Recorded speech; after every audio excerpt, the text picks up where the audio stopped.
Welcome to this journey through one of the most unsettling cases recorded in the history of Harlan County, Kentucky. Before we begin, I invite you to leave in the comments where you're watching from and the exact time at which you're listening to this narration. We're interested in knowing which places and at what times of day or night these documented accounts reach. The old mining community of Baxter, nestled deep in the heart of Harlan County, Kentucky, still stands as a testament to a bygone era. The rolling Appalachian Mountains cast long shadows over the valley, where in the late autumn of 1893, a series of events began that would leave an indelible mark on the county's history. What happened at the Blackwood residence on Cumberland Avenue remains one of the most disturbing cases in the regional archives. A case officially closed in 1961, yet whose echoes still resonate through the hollows of these mountains. The two-story Blackwood home, with its distinctive wraparound porch and ornate wooden staircase, was once considered the jewel of the small coal mining community. Built by Thomas Blackwood, a successful mine operator, the house stood as a symbol of prosperity in a region plagued by hardship. The interior staircase, with its 17 steps of hand-carved black walnut, was particularly renowned for its craftsmanship. Each step was said to have been harvested from trees on the Blackwood property and meticulously shaped by Thomas himself over the course of 2 years. According to county records, Thomas presented the completed staircase as a gift to his wife, Eleanor, upon their 10th wedding anniversary in 1886. When the Blackwoods first arrived in Harlan County in 1876, they were regarded with a mixture of respect and suspicion. Thomas had acquired several coal mining operations in rapid succession, leveraging connections from his previous life in Philadelphia that many locals found mysterious. The couple kept largely to themselves during those early years, residing in a modest cabin while Thomas supervised the construction of their permanent home. Local newspapers from the period note that Eleanor was rarely seen in town, and when she did appear, she spoke little and maintained what one account described as a demeanor of aristocratic reserve that did little to endear her to the women of Baxter. Construction of the Blackwood residence began in 1880 and continued for nearly 3 years. According to building records preserved in the county clerk's office, Thomas imported materials from as far away as Europe, including Italian marble for the fireplace mantels and French glass for the parlor windows. The most significant feature, however, was to be the central staircase, a project that Thomas insisted on completing himself, despite having hired master craftsmen for every other aspect of the home's construction. A letter from Thomas to his brother in Philadelphia, dated March 1882, and now preserved in the University of Kentucky archives, reveals his obsession with the staircase. The house nears completion, yet I cannot bring myself to entrust the central stairway to any hands but my own. Eleanor watches my progress with a curious intensity. She has taken to counting the steps each evening, running her fingers along the grain as if communing with the wood itself. I find her behavior unsettling, yet I cannot deny the satisfaction I feel as each step takes shape beneath my hands. The events that unfolded 11 years later transformed that staircase from a symbol of devotion into something altogether more sinister. On November 12, 1893, Thomas Blackwood was found dead at the bottom of the staircase. The official cause of death, as recorded by Dr. James Harkins, the only physician in Baxter at that time, was listed as catastrophic injuries consistent with a fall. The Harlan County Register noted in its November 14th edition that the respected mine owner appears to have taken a fatal tumble down his own stairs in the dead of night. What the newspaper failed to mention was the peculiar positioning of the body, as later noted in the sheriff's report. Eleanor Blackwood, who discovered her husband's body, reported that she had been sleeping in a separate bedroom on the first floor due to Thomas's increasingly troubled sleep patterns. According to her statement to Sheriff William Pritchard, she heard a series of heavy thuds shortly after midnight. Upon investigation, she found Thomas lying at the foot of the stairs, his neck bent at an impossible angle, his eyes still open, What she did not mention, but what was recorded in the sheriff's private notes, was that Thomas was wearing his outdoor boots and coat, despite the late hour, details that would later prove significant. What raised the first questions about the incident was not the death itself. Accidents on staircases were not uncommon in that era, but rather Eleanor's reaction to it. Martha Jenkins, the Blackwoods housekeeper who arrived early that morning, provided a statement to the sheriff describing Eleanor as unnaturally composed, seated in the parlor chair, staring at the body without expression. Jenkins noted that Eleanor had not sent for help, nor had she moved the body or closed her husband's eyes, as would have been customary. Even more disturbing, Jenkins observed that Eleanor had apparently taken the time to brew tea, as a steaming cup sat on the table beside her chair. Jenkins, a widow herself who had worked for the Blackwoods for nearly 15 years, would later confide to her sister, as recorded in a letter dated November 20th, 1893, that the scene bore an air of terrible finality, as if Mrs. Blackwood had been expecting this moment and had prepared herself for it.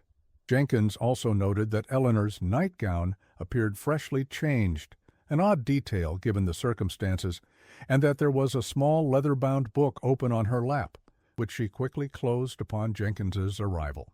Sheriff Pritchard's initial investigation was cursory at best.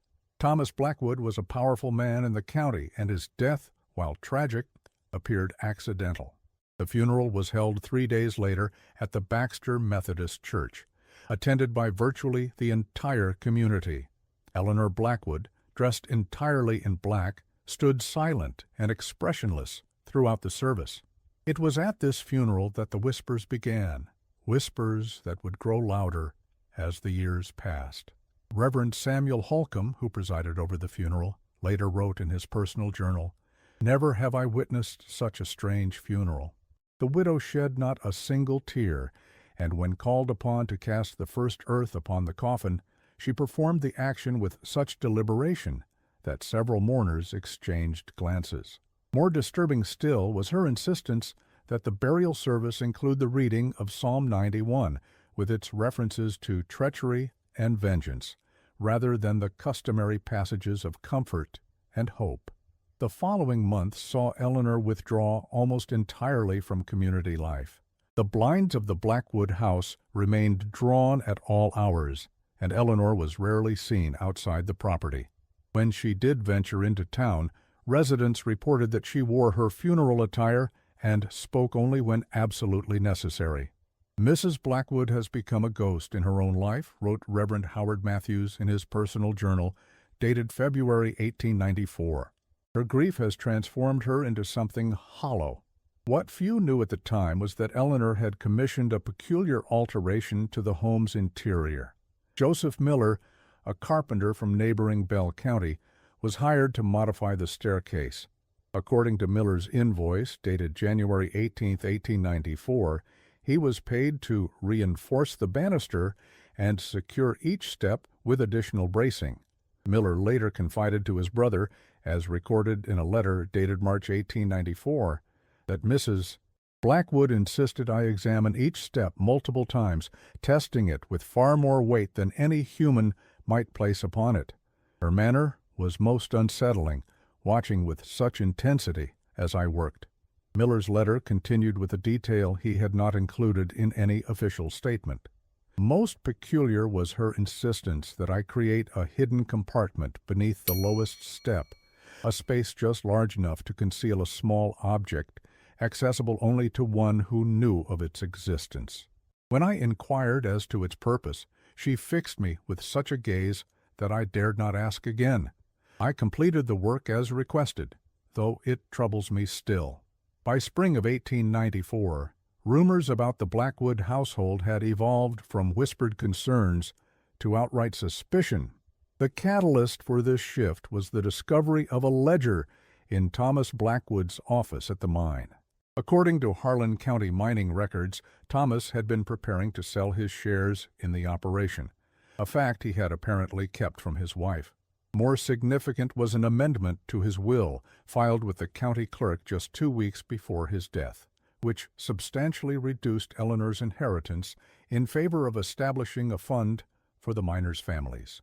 This revelation cast Thomas's death in a new light. If Eleanor had indeed discovered her husband's plans, she would have had a powerful motive for ensuring he never implemented them. Adding fuel to these suspicions was testimony from Edward Collins, Thomas's clerk at the mining office, who reported that on the day before his death, Thomas had been visited by Eleanor in an encounter that led to a heated argument behind closed doors. According to Collins, when Eleanor departed, she turned to Thomas and said, quite clearly, "You will regret this decision." When Sheriff Pritchard attempted to question Eleanor about these discoveries in April 1894, he reportedly found her seated at the bottom of the staircase, running her hand repeatedly over the lowest step. According to his notes, Eleanor claimed no knowledge of her husband's business dealings and suggested that Thomas had always been secretive about such matters. The sheriff noted that throughout their conversation, Eleanor never once looked up from the staircase. What the sheriff did not include in his official report, but later confided to Dr. Harkins, was that during his visit he observed several unusual features of the house. The parlor, once elegantly furnished, had been stripped of nearly all its decorations. The walls, previously adorned with paintings and photographs, were now bare except for a single portrait of Thomas that hung upside down above the fireplace. Most disturbing was the dining room, where the large oak table was set for two, complete with filled wine glasses and plates of food in various stages of decay. When the sheriff inquired about this arrangement, Eleanor reportedly replied, "Thomas still joins me for dinner. He simply has lost his appetite." The most damning evidence came from an unexpected source. In May 1894, Dr. Harkins requested a meeting with Sheriff Pritchard to discuss what he described as a troubling recollection. According to the doctor's statement, now preserved in the County Historical Society's archives, when he examined Thomas Blackwood's body on the morning after his death, he observed peculiar bruising along the deceased's back and shoulders, consistent not with a fall, but rather with being struck by a long, narrow object. Dr. Harkins admitted that he had omitted this detail from his official report out of respect for the Blackwood family's standing in the community, a decision he had come to regret. Dr. Harkins also revealed that he had discovered something clutched in Thomas's right hand, a small torn fragment of paper that he had removed before anyone else could notice it. On this paper was written, in what appeared to be Thomas's handwriting, a single phrase, "He knows." The doctor had preserved this fragment, believing it might eventually prove significant, and now presented it to the sheriff as evidence that Thomas's death might not have been accidental. Furthermore, Dr. Harkins shared his observation that Thomas had been wearing outdoor attire at the time of his death, suggesting he may have been preparing to leave the house when the fatal incident occurred. This aligned with information that had recently come to light through Thomas's business partner, William Harrison, who claimed that Thomas had arranged to meet him in the neighboring town of Harlan that night to finalize the mine sale documents, a meeting Thomas never attended. Armed with this new information, Sheriff Pritchard returned to the Blackwood residence on May 23, 1894, with the intention of conducting a more thorough investigation. What he found has become one of the most disturbing entries in Harlan County's historical record. According to his report, the staircase had been transformed. Each of the 17 steps now bore a deeply carved marking, names, dates, and peculiar symbols that Eleanor had apparently etched into the wood herself. When questioned about these modifications, Eleanor reportedly stated, "Each step remembers." The carvings themselves, as described in the sheriff's report, followed a pattern. The lowest step bore Thomas's name and the date of his death. The remaining 16 steps contained names unfamiliar to the sheriff, names that would later prove to be those of individuals who had passed through Harlan County over the previous 17 years, all of whom had some connection to the Blackwood mining operations. Most disturbing was the discovery that many of these individuals had been reported missing or had died under questionable circumstances. The sheriff's report indicates that he discovered Thomas's walking cane hidden in a hollow beneath the staircase, the very compartment that carpenter Joseph Miller had been instructed to create. The cane, made of solid hickory with a heavy brass handle, showed signs of having been recently cleaned, but traces of what appeared to be blood were still visible in the grain of the wood. When confronted with this evidence, Eleanor Blackwood offered no denial. Instead, according to the sheriff's notes, she simply stated, "He would have taken everything, 17 years of marriage, and he would have left me with nothing." Further searching of the house revealed a hidden alcove in Eleanor's bedroom closet, where Sheriff Pritchard discovered a collection of items that defied immediate explanation. 17 small cloth pouches, each containing what appeared to be a personal effect: a watch fob, a ring, a button, a lock of hair. Each pouch was labeled with a name corresponding to one of those carved into the staircase. The final pouch, labeled with Thomas's name, contained a piece of splintered walnut wood, presumably from the staircase itself. The case against Eleanor Blackwood was never formally brought to trial. On June 2, 1894, before charges could be filed, Eleanor was found dead in her home. Her body was discovered by Martha Jenkins, seated at the top of the staircase, a journal open in her lap. The official cause of death was recorded as heart failure, though rumors persisted that she had consumed a mixture of laudanum and coal dust, a combination known among the mining community as a means of ending one's life. The journal found with Eleanor's body revealed a disturbing narrative. In entries dating back several years, Eleanor detailed what she perceived as her husband's gradual betrayal. She wrote of overhearing conversations about financial arrangements that would have left her destitute, of plans to leave not just her but the entire community once the mine was sold. The final entry, dated June 1, 1894, read simply, 17 steps, 17 years, a life for each step taken away from me. More disturbing than this final entry, however, were the earlier pages of the journal, which painted a picture of a woman consumed by a methodical quest for vengeance.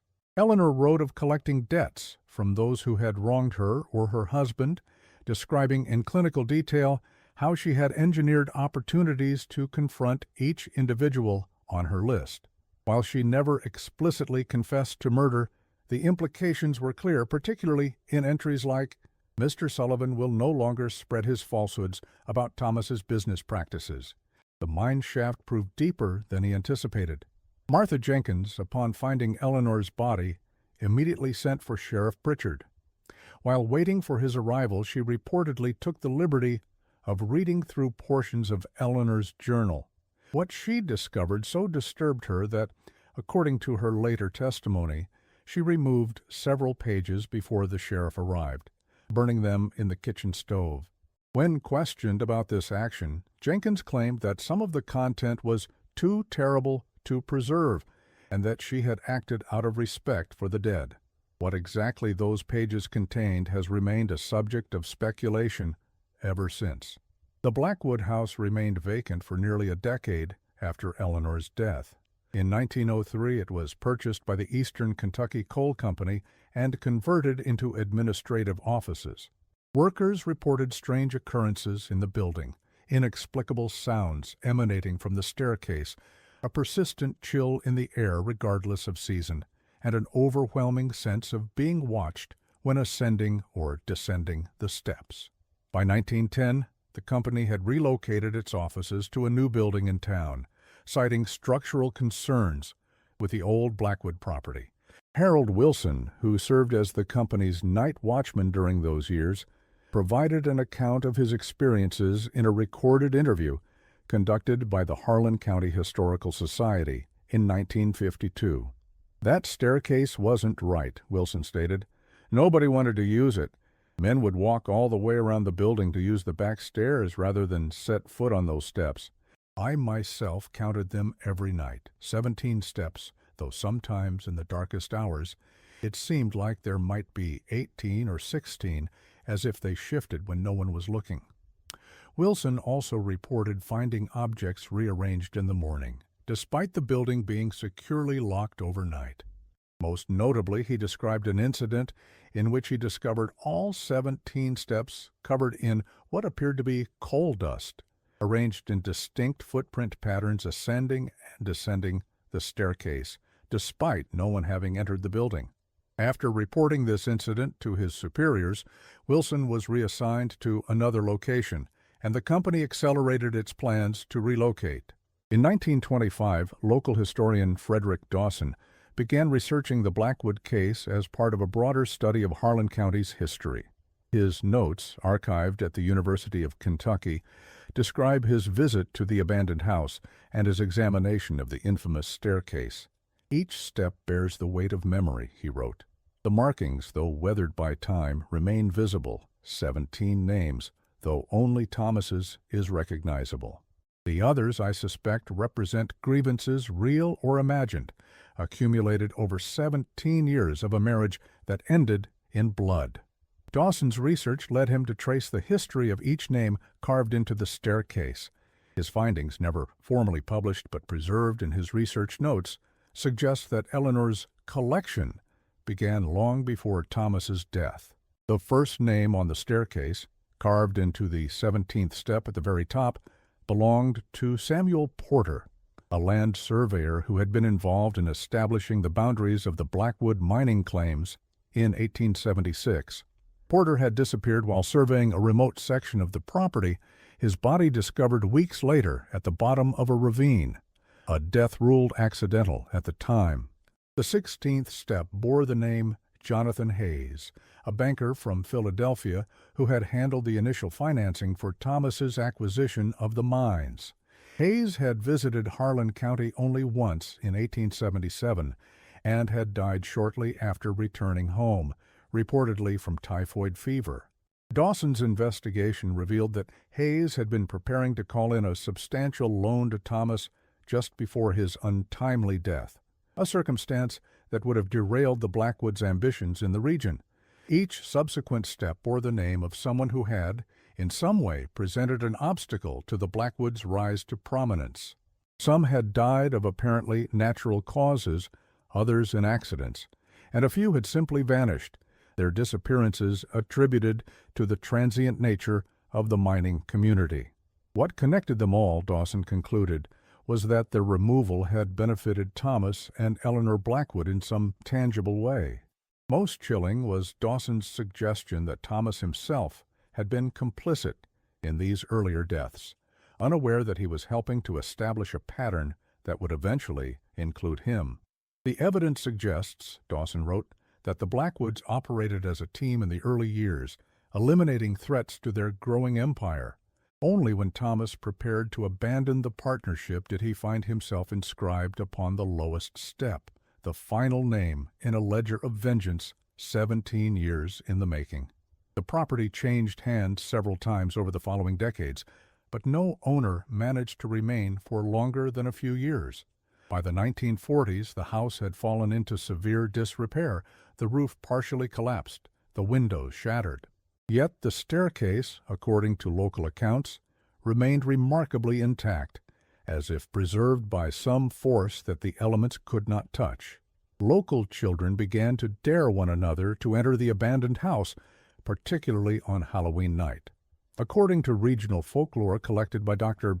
Leonard Thompson of Eastern Kentucky University in his 1947 study Appalachian Superstitions, a tradition emerged whereby brave or foolish teenagers would attempt to climb the staircase in complete darkness, counting the steps aloud as they ascended. Legend held that if they counted correctly, 17 steps, they would emerge unharmed. If they miscounted, they would feel a cold hand on their back, pushing them toward a fall. Several accidents were reported in connection with these dares, including a serious injury in 1938, when 16-year-old Michael Donovan fell and broke both legs. Upon his recovery, Donovan insisted that he had felt something like fingers pressing against his spine just before he lost his balance. His account, published in the Harlan Daily Enterprise, contributed significantly to the growing mythos surrounding the staircase. In 1952, Dr. Margaret Hollis, a researcher in historical criminology from the University of Virginia, attempted to conduct a more scientific investigation of the case.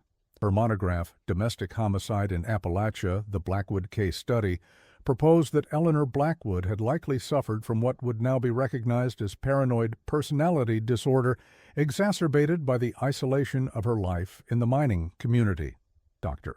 Hollis suggested that the 17 markings on the staircase might represent not actual victims, as local legend had come to suggest, but rather perceived betrayals that Eleanor had catalogued over the course of her marriage.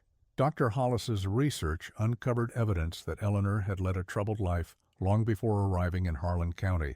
Born Eleanor Granger to a wealthy Philadelphia family, she had been institutionalized briefly as a young woman following what family correspondents referred to as an episode of nervous excitement. Medical records from the Philadelphia Asylum for Women, which Dr. Hollis managed to access, described Eleanor as possessing a calculating intellect coupled with a concerning absence of normal emotional response. She was released after 6 months and, shortly thereafter, married Thomas Blackwood, then a junior partner in her father's mining investment firm. What Dr.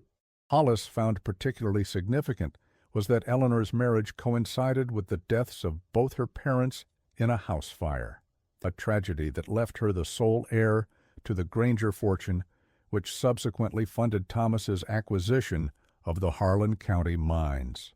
While no evidence directly linked Eleanor to the fire, Dr. Hollis noted the suspicious timing and the fact that Eleanor had been staying with friends on the night of the incident, despite usually residing in the family home. Dr. Hollis's research was cut short when, during her third visit to the Blackwood house, she suffered a severe fall on the property, resulting in a broken hip that ended her fieldwork career. In her personal correspondence, later donated to the university archives, she wrote to a colleague, "I cannot shake the feeling that my accident was not entirely accidental. As I stood upon that staircase, notebook in hand, I experienced a sensation of vertigo so profound that I felt as if the steps themselves were shifting beneath me." In a particularly unsettling passage from her final letter on the subject, dated September 1953, Dr. Hollis wrote, "I have come to believe that the true horror of the Blackwood case lies not in Eleanor's actions, but in the possibility that the staircase itself became an embodiment of her pathology, a physical manifestation of a diseased mind that somehow retains its influence long after her death." I know how this sounds, especially coming from one dedicated to rational inquiry, but I cannot escape the conviction that something of Eleanor remains in those 17 steps. The most significant development in the case came in 1961, when the remaining structure of the Blackwood house was scheduled for demolition to make way for a new county road. During the preliminary work, construction crews discovered a space beneath the staircase that had been sealed off, a small room not included in any of the original house plans. Inside, workers found a collection of personal effects, a man's pocket watch, a set of mining company documents, and most disturbingly, 17 small cloth pouches, each containing what appeared to be human bone fragments. County officials quickly seized the items, and a brief investigation was conducted. The documents were confirmed to be certificates of ownership for shares in Thomas Blackwood's mining operation, shares that had apparently been transferred to 17 different individuals in the weeks before his death. The bone fragments were sent to the state medical examiner's office, but were reportedly lost in transit. The case was officially closed on October 17, 1961, with no formal conclusions reached. What the official report did not mention, but what was later revealed by Howard Gardner, one of the construction workers present at the discovery, was that the sealed room contained other items as well. In an interview with the Harlan County Historical Society in 1965, Gardner described finding a woman's vanity table with an intact mirror, the surface of which was covered with what appeared to be handwritten notes in faded ink. Most disturbing, according to Gardner, was a collection of 17 different pairs of shoes arranged in a semicircle facing the door, as if their owners were standing just out of sight. The demolition foreman, Robert Jenkins, no relation to Martha, ordered the room's contents removed before county officials arrived, concerned that a lengthy investigation would delay the road construction project.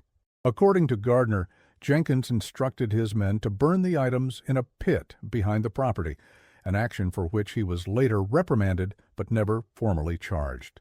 Jenkins maintained until his death in 1967 that he had acted out of practical concerns rather than any desire to conceal evidence. The Blackwood staircase itself was removed during the demolition and was reportedly acquired by a private collector of historical artifacts from Louisville.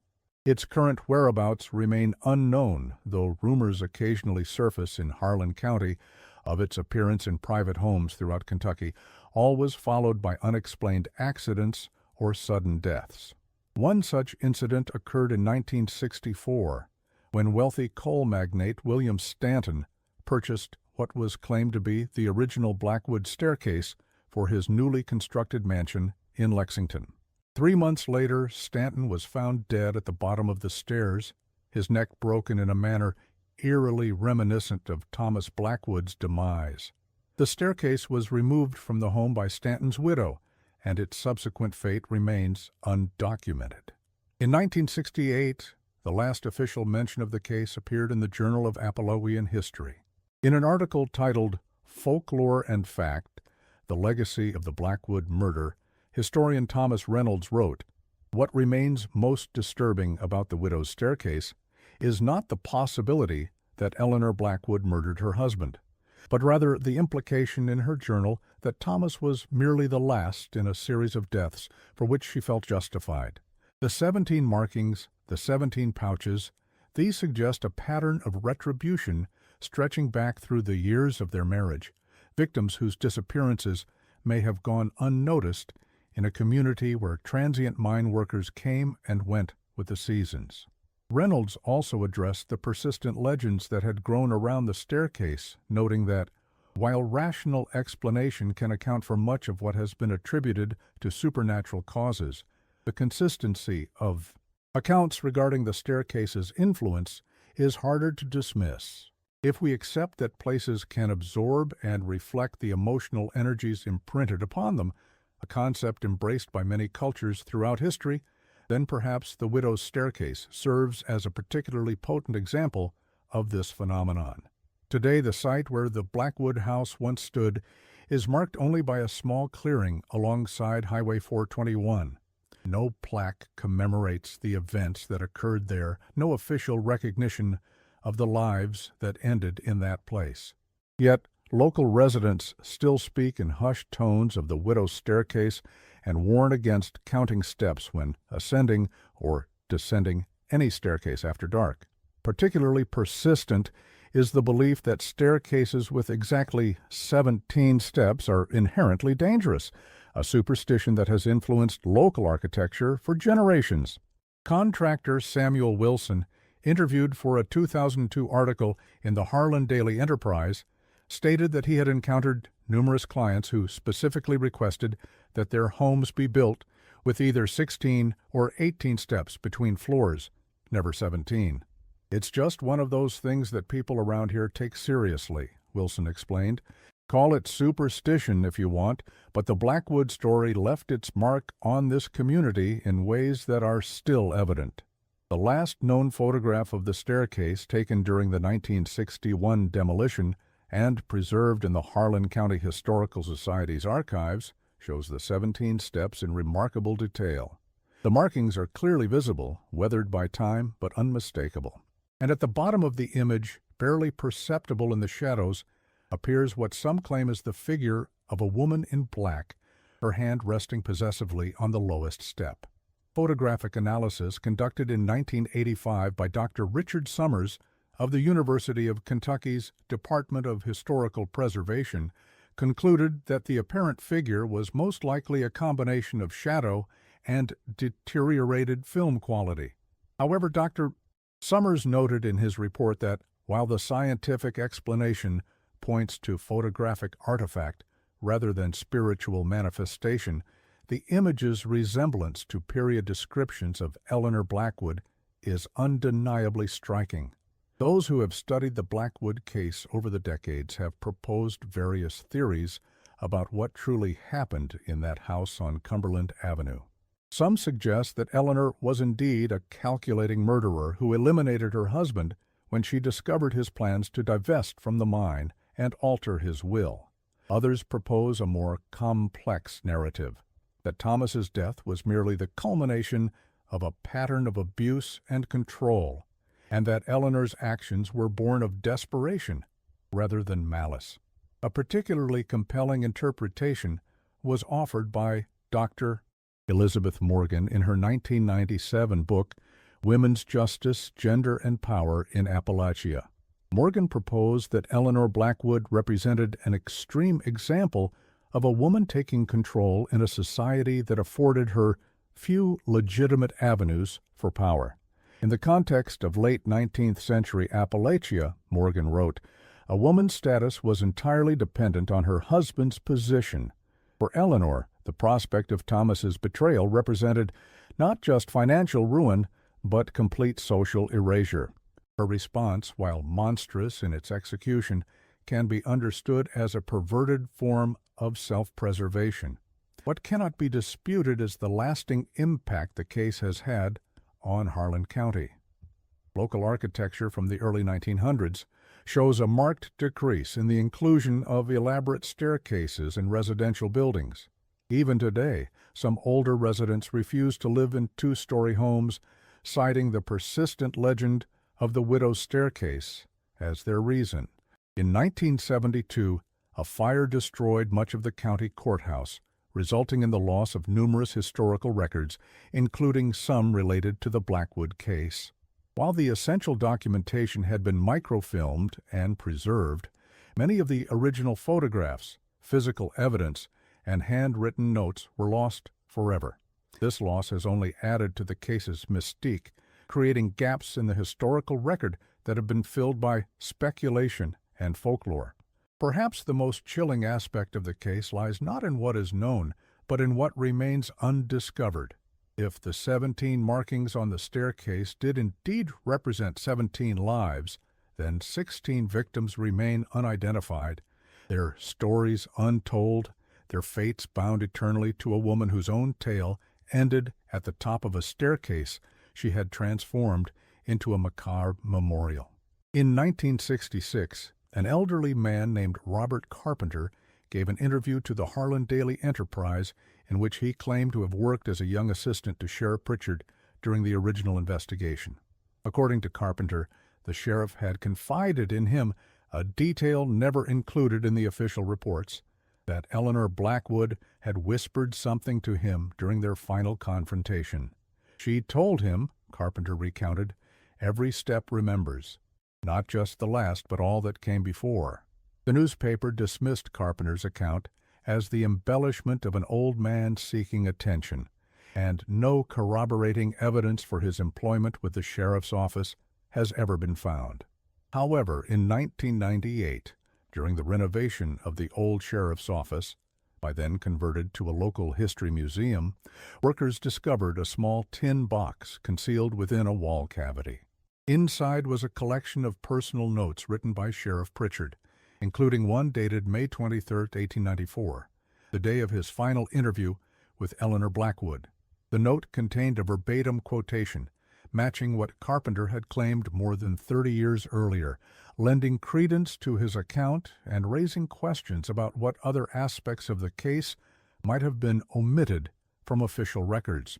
Another intriguing connection emerged in the mid-1950s, when researchers at the University of Pennsylvania discovered correspondence between Thomas Blackwood and Dr. Harold Bennett, a Philadelphia physician with an interest in psychological phenomena. In these letters, dated 1885-1887, Thomas expressed concern about Eleanor's growing obsession with the staircase he had built for her. She spends hours seated upon the steps, Thomas wrote, running her fingers along the grain and speaking in whispers to herself. When questioned, she claims to be recording memories in the wood. I fear the isolation of our life here has exacerbated tendencies that were perhaps present but dormant before. The last documented attempt to fully investigate the Blackwood case ended in 1968, when University of Kentucky graduate student Diane Montgomery disappeared while conducting research for her thesis on unsolved crimes in eastern Kentucky. Montgomery was last seen in Harlan County, where she had been interviewing elderly residents about their recollections of the Blackwood incident. Her vehicle was discovered abandoned near the site, where the house had once stood, her research notes missing. The case of her disappearance remains open, but no significant leads have emerged in the 5 decades since. In an eerie parallel to the Blackwood case itself, Montgomery's disappearance occurred exactly 75 years to the day after Thomas Blackwood's death. This coincidence was noted by local newspaper coverage at the time and has since become part of the broader mythology surrounding the case. Some residents of Harlan County maintain that Montgomery became the 18th step, a notion that, while lacking any factual basis, illustrates the powerful hold the Blackwood legend continues to exert on the collective imagination. James Montgomery, Diane's brother, spent years searching for answers about his sister's fate. In a 1975 interview with the Louisville Courier-Journal, he expressed his frustration with the investigation. The authorities treated her disappearance as if she had simply decided to leave. They didn't take seriously her research into the Blackwood case, dismissed it as academic curiosity rather than something that might have put her in danger. But Diane had told me she was onto something big, something that would change how people understood what happened in that house. Montgomery's research notes, which she had duplicated and mailed to her academic advisor shortly before her disappearance, revealed that she had uncovered evidence suggesting a connection between Eleanor Blackwood and a series of unusual deaths in Philadelphia prior to the Blackwoods' relocation to Kentucky. Montgomery had been attempting to access records from the Philadelphia Asylum for Women, where Eleanor had been briefly institutionalized, believing they might contain information crucial to understanding her psychological state. Today, the legend of the widow's staircase has become intertwined with the broader folklore of the Appalachian region. It serves as a cautionary tale about the dangers of greed, the corrosive power of isolation, and the way in which a place can become imprinted with the emotional residue of the events that occurred there. Some claim that if you stand at dusk on the spot where the Blackwood house once stood, you can hear the faint creaking of wooden steps, 17 distinct sounds in succession, followed by a long, heavy silence. What remains indisputable is that between November 1893 and June 1894, something happened in that house on Cumberland Avenue that continues to resonate through the collective memory of Harlan County. Whether Eleanor Blackwood was a calculating murderer or a desperate woman driven to extremes by circumstance, her legacy persists in the form of a staircase that no longer physically exists, yet continues to cast its shadow over the community. The true nature of the curse associated with the widow's staircase may lie not in any supernatural phenomenon, but rather in the way the story forces us to confront the darkness that can exist within seemingly ordinary lives, the capacity for violence that may lurk beneath the surface of domestic tranquility, waiting for the right combination of pressure and opportunity to emerge. In 1986, psychologist Dr. Catherine Lawson conducted a series of interviews with elderly residents of Harlan County as part of a broader study on regional folklore and its psychological impact.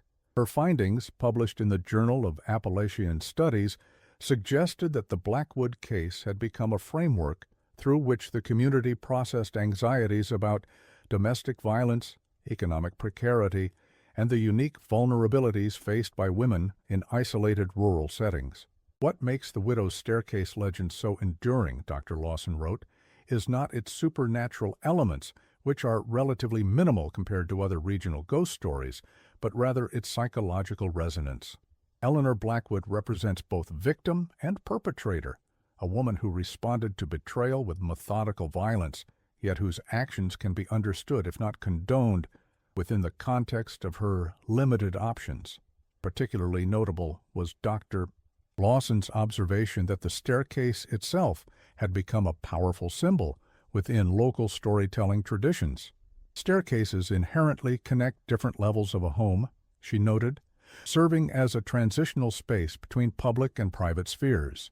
In the Blackwood legend, the staircase becomes a physical manifestation of Eleanor's progression from conventional wife to calculated murderer, each step representing a stage in her transformation. As one elderly resident of Baxter told a local reporter in 1962, "It ain't about ghosts or spirits. It's about what people can do to each other when they're trapped together long enough." That's the real horror of the Blackwood house. Not what might be haunting it, but what happened inside it when it was still just a home. This sentiment was echoed by Mabel Wilson, who had served as a maid in several Harlan County households during the 1910s and 1920s. In an oral history recorded by the University of Kentucky in 1968, Wilson recounted, "The old folks used to say that when a woman marries, she climbs a staircase one step at a time. Some reach the top and find happiness, others fall and break. Mrs. Blackwood, they said, built her own staircase out of vengeance, and when she reached the top, she had nowhere else to go but down." The psychological dimensions of the case took on new significance in 1991 when Dr. Raymond Carter of the University of Virginia gained access to previously sealed medical records from the Philadelphia asylum where Eleanor had been treated in her youth. These records, while incomplete, suggested that Eleanor had exhibited symptoms consistent with what modern psychiatry would classify as antisocial personality disorder, characterized by a lack of empathy and a propensity for manipulation. Particularly revealing was a note from her attending physician, who observed that Eleanor demonstrates an unusual capacity for sustained focus on perceived slights or injuries, maintaining detailed recollections that most patients would naturally forget over time. This tendency toward rumination and cataloging of grievances aligns with the methodical nature of the staircase markings and the collected mementos found in the sealed room. Perhaps that is why the legend endures, not because of any supernatural elements that have attached themselves to it over the decades, but because it speaks to a fundamental truth about human nature. In the end, the most terrifying aspects of the Blackwood case are not the unexplained sounds or the mysterious accidents, but the calculated deliberation with which Eleanor Blackwood apparently conducted her revenge, carving her grievances quite literally into the structure of her home, transforming a staircase from a symbol of pride into an instrument of retribution. The legend has inspired numerous creative works over the decades, from folk ballads to literary fiction. Most notable is Rebecca Hardin's 1957 novel 17 Steps to Darkness, which, while fictionalizing many aspects of the case, captured the psychological intensity of Eleanor's isolation and descent into violence. The novel's climactic scene, in which the protagonist methodically carves names into each step while recounting the corresponding transgression, became an iconic representation of the legend in popular culture. Hardin's novel also introduced the concept that has become central to many modern retellings of the legend, the idea that the staircase itself absorbed Eleanor's hatred and vengefulness, becoming a conduit for her rage long after her death. While this supernatural element has no basis in the historical record, it reflects the human tendency to externalize extreme emotions and project them onto physical objects. In 1974, local artist Margaret Simmons created a series of 17 charcoal drawings depicting her interpretation of each victim associated with the staircase. These haunting images, which show only empty shoes placed on each step, with shadows suggesting the presence of figures just out of frame, were exhibited briefly at the Harlan County Historical Society before being removed due to complaints about their disturbing nature. The collection was purchased by a private collector and has not been publicly displayed since. Simmons later explained that her artistic choice to show only shoes was inspired by a detail in Howard Gardner's account of the sealed room discovered during the house's demolition.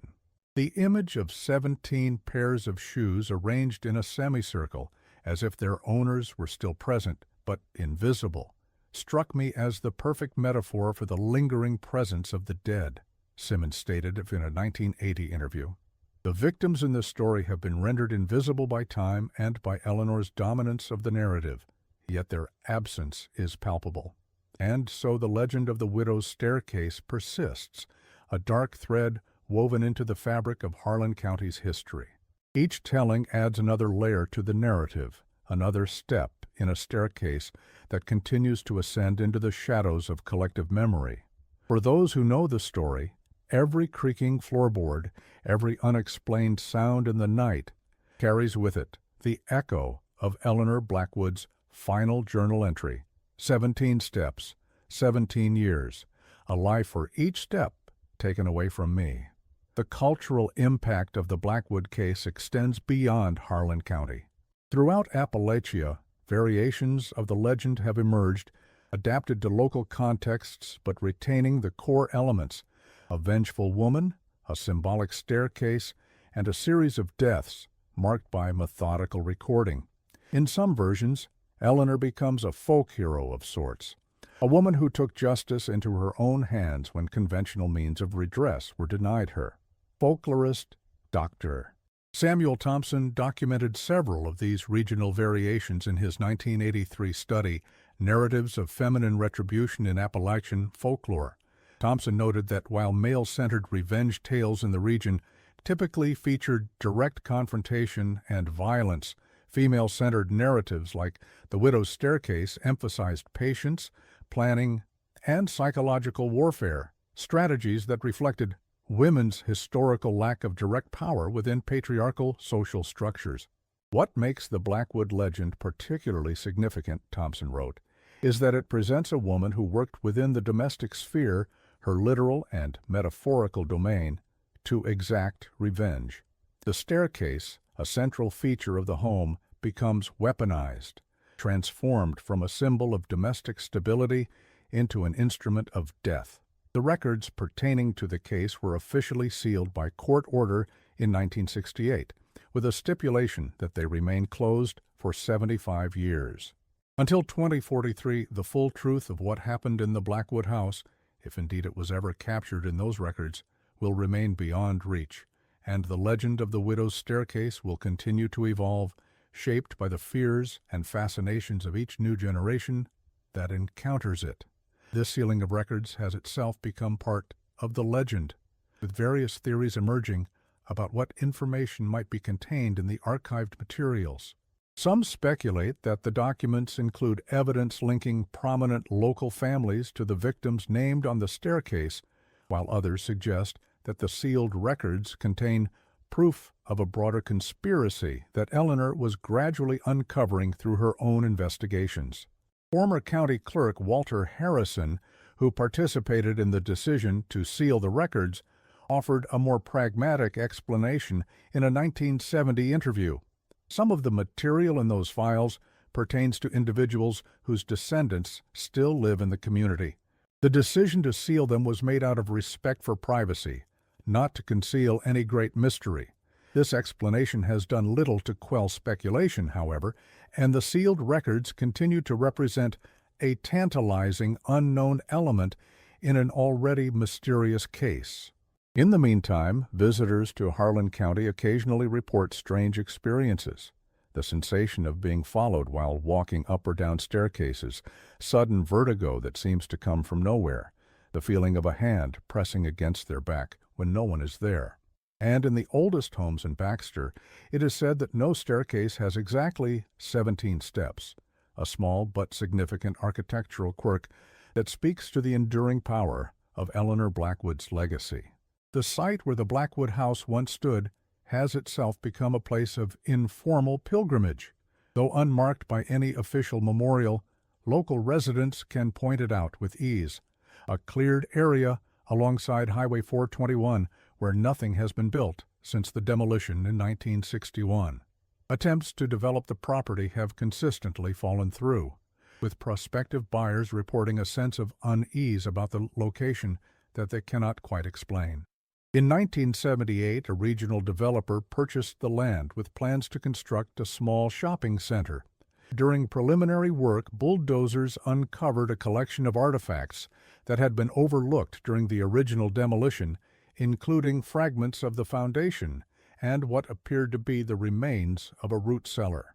Work was temporarily halted for archaeological assessment, but resumed after nothing of significance was found. 3 weeks later, the project was abandoned when the developer's financial backing was unexpectedly withdrawn. The land has remained vacant ever since. Local tour guides have incorporated the site into unofficial dark history tours of Harlan County, though they are careful to present the story as historical rather than supernatural in nature. "We don't need to embellish the facts," explained tour operator James Mitchell in a 2010 interview. "The documented truth is disturbing enough without adding ghostly elements. What happened in that house, a woman methodically eliminating those she believed had wronged her over a period of 17 years, is far more chilling than any ghost story could be." The enduring fascination with the Blackwood case reflects its unique position at the intersection of true crime, psychological study, and regional folklore. Unlike many historical cases that fade from memory as direct connections to the events die out, the story of the widow's staircase has maintained its cultural relevance through its incorporation into the broader tapestry of Appalachian identity and its resonance with universal themes of betrayal, vengeance, and the darkness that can lurk within domestic spaces. After all, some stories do not end simply because their principal characters have departed. Some stories continue to unfold across decades, their impact rippling outward through time, touching lives far removed from the original events. The legend of the widow's staircase is one such story, a narrative that continues to evoke unease precisely because it suggests that the most ordinary of domestic fixtures can become, under the right circumstances, both a record of and instrument for the darkest of human impulses. In 2005, documentary filmmaker Rebecca Collins attempted to create a comprehensive visual record of the Blackwood case as part of a series on Appalachian historical mysteries. Her research led her to track down what she believed might be fragments of the original staircase, now incorporated into the altar of a small church in neighboring Bell County. While DNA testing of wood samples proved inconclusive, Collins documented local oral histories suggesting that the church's founder had deliberately integrated pieces of the cursed staircase into the altar as a symbolic act of reclamation and purification. Collins's documentary, 17 Steps, The Legacy of Eleanor Blackwood, premiered at the 2006 Appalachian Film Festival to critical acclaim. Particularly praised was her nuanced approach to Eleanor's psychology, presenting her not as a one-dimensional villain or victim, but as a complex individual shaped by the constraints of her time and circumstances. "What makes Eleanor's story so compelling," Collins stated in a post-screening interview, "is that we can simultaneously condemn her actions while understanding the societal forces that limited her options for addressing legitimate grievances." The documentary also explored the broader implications of how the case has been remembered and retold. Collins interviewed several female historians who pointed out that much of the early scholarship on the case framed Eleanor primarily in terms of mental illness, rather than considering the rational, if extreme, calculation that might have informed her actions. The tendency to pathologize female violence, rather than contextualize it, reflects a broader societal discomfort with women who transgress expectations of passivity, noted Dr. White.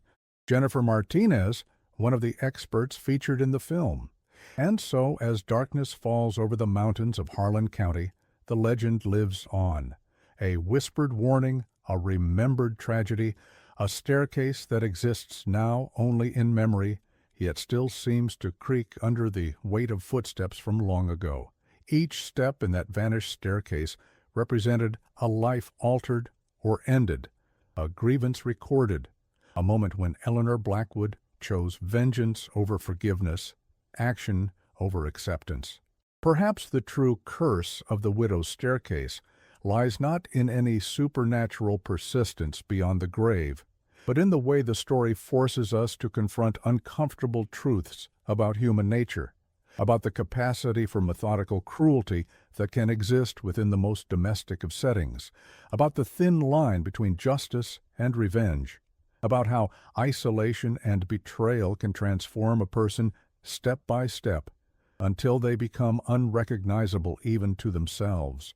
As local historian Margaret Wheeler observed in her 2012 article, The Blackwood Legacy, every community has its darkness, events that echo through generations, shaping how people think and behave long after the original participants have passed away.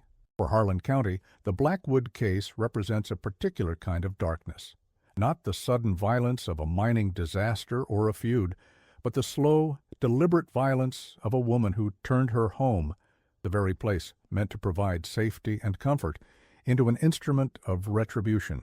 In the end, what makes the story of the widow's staircase so enduring is not just its historical reality or its incorporation into regional folklore, but the way it continues to resonate with contemporary concerns. In an era when domestic violence is increasingly recognized as a serious social issue, Eleanor Blackwood stands as a complex figure, at once perpetrator and victim, calculated in her vengeance, yet possibly driven to extremes by circumstances beyond her control. And for those who visit Harlan County, who drive past the empty plot where the Blackwood house once stood, who hear the local legends and perhaps feel a chill when ascending a staircase in an old building, the story serves as a reminder that history is never truly past. It lives on in the stories we tell, in the precautions we take, in the unconscious ways we organize our lives around the echoes of events long concluded. So if you find yourself in Harlan County and someone offers to show you a staircase with exactly 17 steps, perhaps it would be wise to decline. Some memories are best left undisturbed, some steps best left uncounted. For as Eleanor Blackwood's final journal entry reminds us, every step remembers, and in the quiet hollows of the Appalachian Mountains, those memories have proven remarkably persistent.